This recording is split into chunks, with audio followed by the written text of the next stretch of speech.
ورحمة الله وبركاته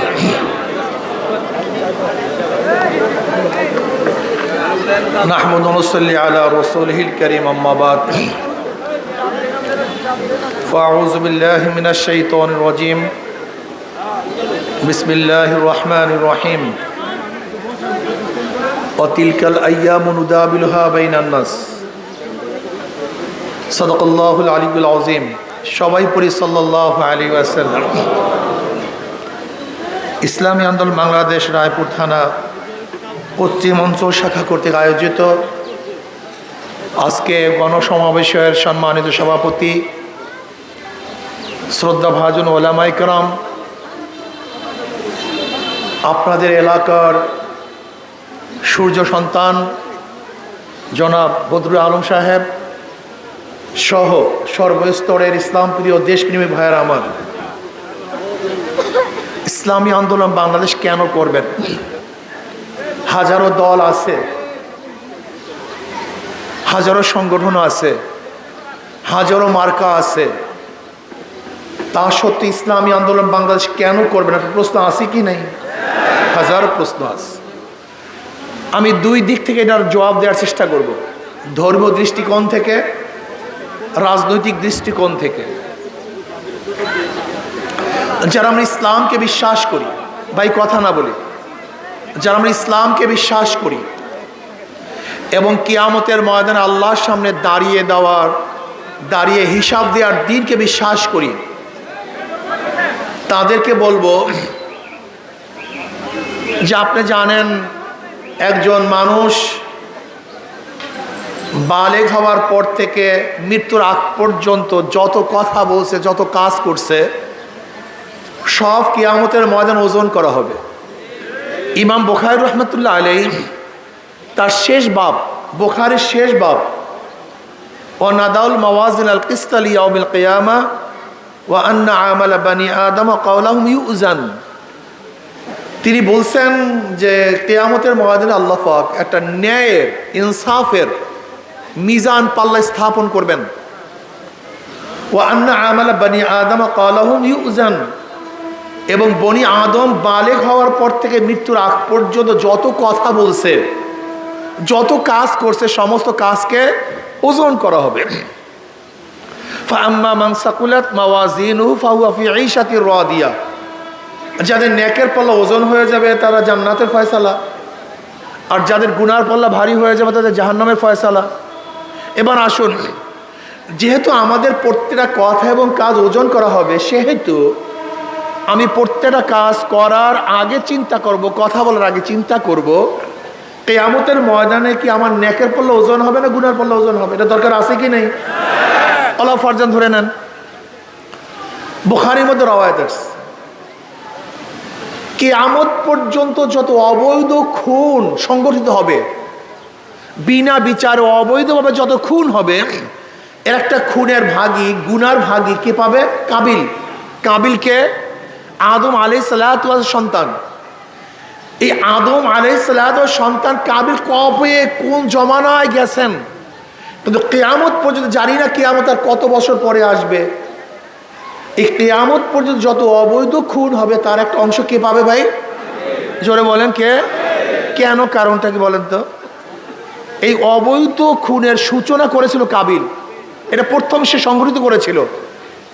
যেহেতু সে সূচক, এটা সংগঠিত করেছে, এর জন্য অবৈধ খুনের পথ যেহেতু সে প্রদর্শন করেছে, এর জন্য যত অবৈধ খুন তার একটা অংশ কে পাবে? কাবিল পাবে। এই হিসাবে কিয়ামতের ময়দানে অনেক মুসল্লি দেখবে লক্ষ লক্ষ জিনার গুনাহ, জোরে বলেন না নাউজুবিল্লাহ, লক্ষ লক্ষ মদের গুনাহ, লক্ষ লক্ষ ব্যারেল মদের গুনাহ, লক্ষ লক্ষ সুদের গুনাহ, ঘুষের গুনাহ, চুরির গুনাহ। মুসল্লি বলবে আল্লাহ আমি কোনোদিন মদ তো পানি করি নাই, এত মদের গুনাহ আসলো কোথার থেকে? আল্লাহ পাক বলবেন আমি জানি তুই মদ পান করস নাই, কিন্তু যাদেরকে ভোট দিয়ে মদের আইন পাশ করাবার ব্যবস্থা করেছো, এই সমস্ত গুনাহ তোর আমলনামায় লিখে দিস।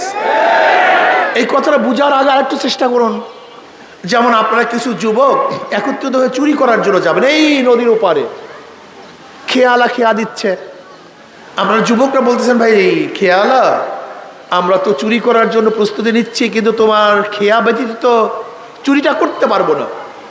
কারণ খেয়ালা বলতেছে, ভাই আমি তো চরমনায় মরি, তাবলীগ করি, নামাজ পড়ি, আমি চুরির ভাগের মধ্যে নেই।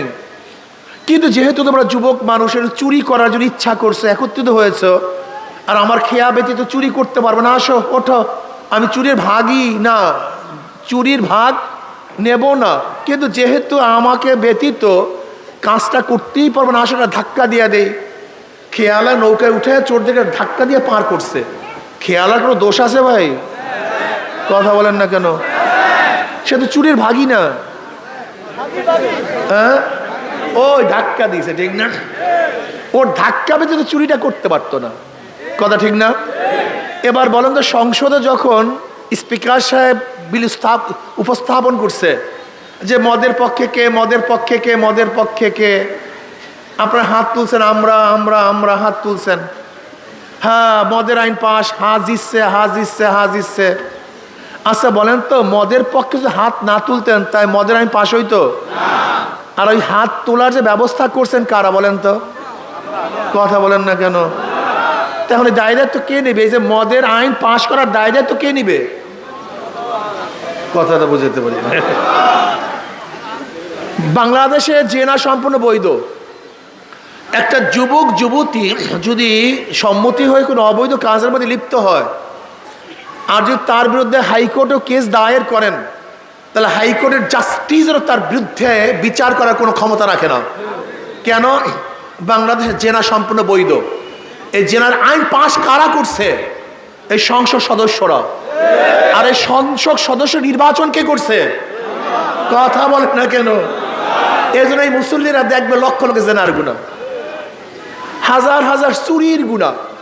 কেন? আপনি ভোট না দিলে চুরি করতে পারতো না, জুলুম করতে পারতো না, খুন করতে পারতো না, আর আপনার ভোট ব্যতীত ভালো কাজও করতে পারতো না, মসজিদ বানাতে পারতো না, মানুষকে সাহায্য করতে পারতো না, ইসলামী আইন প্রণয়ন করতে পারতো না।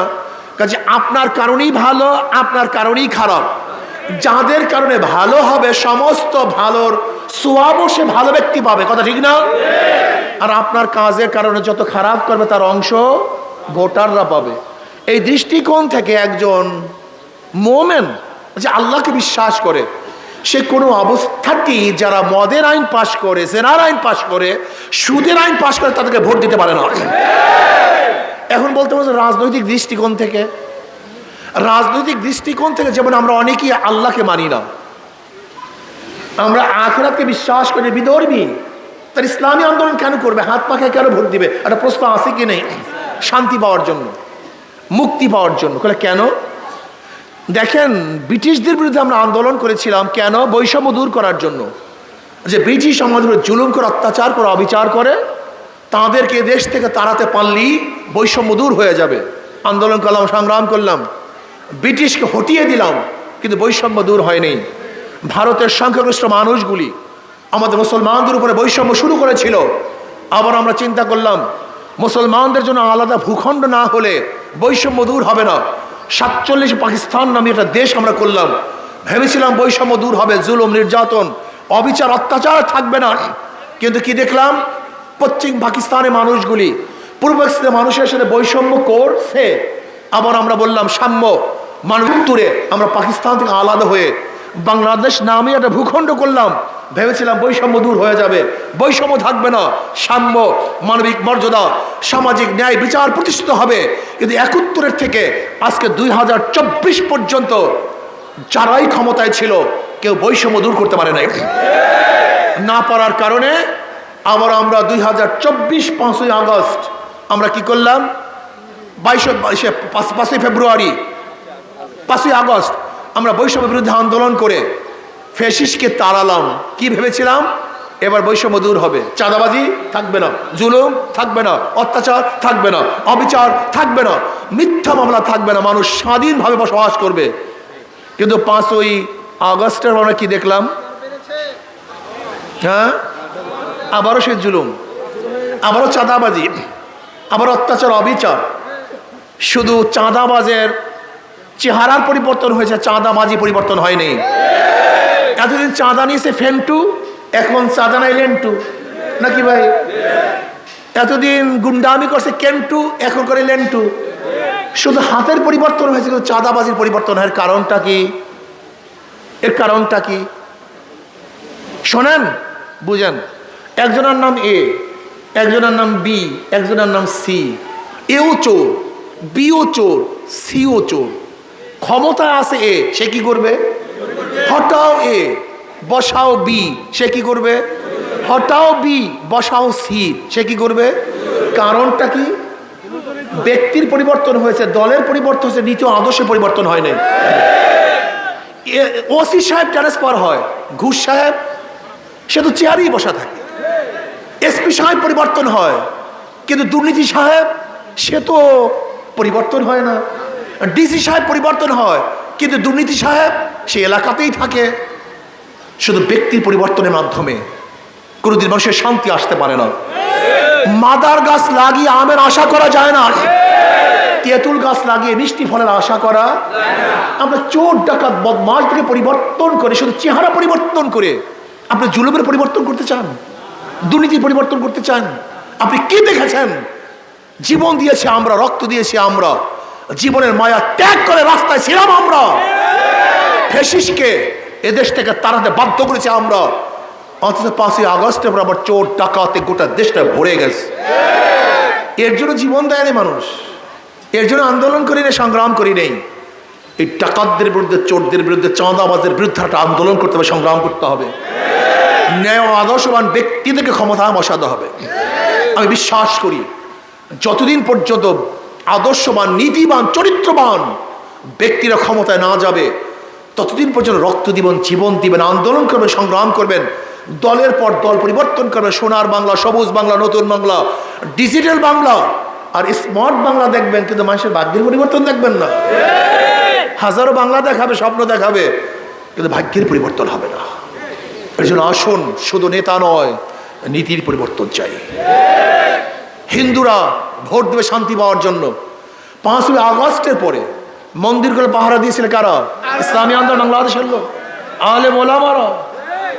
কোনো আলেমরা চাঁদাবাজি করে না, করে না। কোনো মুসল্লি মানুষ চাঁদাবাজি করে না, এরা মদের ব্যবসা করে না, অবৈধ অস্ত্র চালান তারা আনে না, এরা গুন্ডামি করে না, খুন করে না, ধর্ষণ করে না, অবিচার করে না, মানুষের ন্যায্য অধিকার প্রতিষ্ঠা করার চেষ্টা করে। এর জন্য আমার যুবক বাবাদেরকে বলবো, জীবনবার হাজারো নেতার পরিবর্তন দেখেছো, তুমি কি দেখেছো আমাদের বদরুল? তুমি দাঁড়াও তো, এই বদরুজ্জামান চেহারাটা কত সুন্দর। তোমাদের এলাকার সন্তান, যুবক সন্তান, যুবক নেতা, এরকম সন্তান যদি এদেশের এই এলাকার এমপি হয়, আমি বিশ্বাস করি এলাকার চেহারা পরিবর্তন হয়ে যাবে। তার অবস্থান যেরকম, আশা করি ইনশাআল্লাহ গোটা যুবক সমাজকে নিয়ে সে এমন সুন্দর সমাজ উপহার দিবে যেখানে বৈষম্য দূর হয়ে যাবে, বর্তমান মানুষের অধিকার ইনশাআল্লাহ নিশ্চিত হবে। রাজি আছেন ইনশাআল্লাহ? প্রিয় ভাইয়েরা আমার, জীবনবার পরিবর্তন করার জন্য চেষ্টা করেছেন। আমি অনুরোধ করব, একটা বারের জন্য আমাদের কথা শুনুন, আমাদের কথা মানুন। আপনারা অনেকেই ভেবেছেন ইসলাম না জানি কি, ইসলাম না জানি কি। না, ইসলাম খুবই সহজ। সবার জন্য ইসলাম, মানবতার জন্য ইসলাম। উখরিজাত লিন-নাস, আল্লাহ আমাদেরকে বের করেছে মানুষের কল্যাণের জন্য, মানুষের খেদমতের জন্য, মানুষের অধিকারকে বাস্তবায়নের জন্য। আমি বিশ্বাস করি যারা নৌকা নিয়ে নির্বাচন করে তারা নৌকা চালাতে পারে না, যারা ধানের শীষ নির্বাচন করে তারা ধান কাটতে পারে না, যারা নাঙ্গল প্রতীক নিয়ে নির্বাচন করে তারা নাঙ্গল বলতে পারে না, যারা কাস্তে এবং কুঠার নিয়ে নির্বাচন করে তারা নিজেরা ধান কাটতে পারে না এবং কুঠার চালাতে পারে না, যারা গরুর চাকা নিয়ে নির্বাচন করে তারা গরুর গাড়ি চালায়, কিন্তু হাত পাখা যে নির্বাচন করে তারা নিজেরাও হাত পা ব্যবহার করতে পারে। যারা করে তারা ব্যবহার করতে পারে, পুরুষরাও হাত পাখা ব্যবহার করে, মহিলারাও করে, গরিবরাও করে, ধনীরাও করে, সকল মানুষ করে, মুসলমানরা করে, হিন্দুরাও হাত পাখা ব্যবহার করে, খ্রিস্টানরাও হাত পাখা ব্যবহার করে। কারেন্ট ফেল করবে কিন্তু হাত পাখা ফেল করবে না। কথা বলেন না কেন? কারেন্ট ফেল করবে কিন্তু হাত পাখা ফেল। এটা সবার প্রতীক, এটা শান্তির প্রতীক, সর্বজনীন প্রতীক, সবার ঘরের প্রতীক। সবার ঘরে হাত পাখা রাখা যায়, বিছানায় রাখা যায়, হাতে রাখা যায়, কিন্তু নাঙ্গল, ধানের শীষ আর নৌকা কিন্তু সবসময় বিছানায় রাখা যায় না। কাজে এটা সাথী আপনাদের, হাত পাখা আপনাদের প্রতীক, এইটাই জনগণের প্রতীক, এইটাই মানুষের শান্তির প্রতীক। শান্তির প্রতীক আছে হাত পাখা, কথা ঠিক না? যখন প্রচন্ড গরমের মধ্যে মানুষ ঘামিয়ে যায়, হাত পাখা শীতল বাতাসের মাধ্যমে ঠান্ডা করে দেয়। ইনশাআল্লাহ রাজি আছেন? ইনশাআল্লাহ একটা বার ইসলামের পক্ষে, শান্তির পক্ষে, জনগণের পক্ষে, মানবতার পক্ষে, হাত পাখার পক্ষে একটা বার ঝাঁপিয়ে পড়ার জন্য রাজি আছেন? ইনশাআল্লাহ। আমার যুবক বাবা চাও না? ইনশাআল্লাহ। তোমাদের মতো যুবক ক্যারিয়ার চলে আসছে, মুরব্বীরা সামনে থাকবে, মুরব্বীরা সামনে থাকবে, যুবকরা পিছনে থাকবে। যেই কাফেলার সামনে মুরব্বী, পিছনে যুবক, সেই কাফেলাকে গোটা দুনিয়ার কেউ হটাতে পারে না, কেউ ঠকাতে পারে না। সেই কাফেলা জিতবে ইনশাআল্লাহ। কে রাজি আছেন ইনশাআল্লাহ আগামী নির্বাচনে? কে রাজি আছেন? দুই হাত তুলে নারায়ে তাকবীর, নারায়ে তাকবীর, নারায়ে তাকবীর। আলহামদুলিল্লাহ। আসুন, ইসলামের পথে আসুন, শান্তির পথে আসুন, মুক্তির পথে আসুন। আল্লাহ আমাকে এবং আমাদের সবাইকে ইসলামী হুকুমাত কায়েমের ভিত্তিতে জনগণের অধিকার বাস্তবায়নের তৌফিক দান করেন। আর আগামী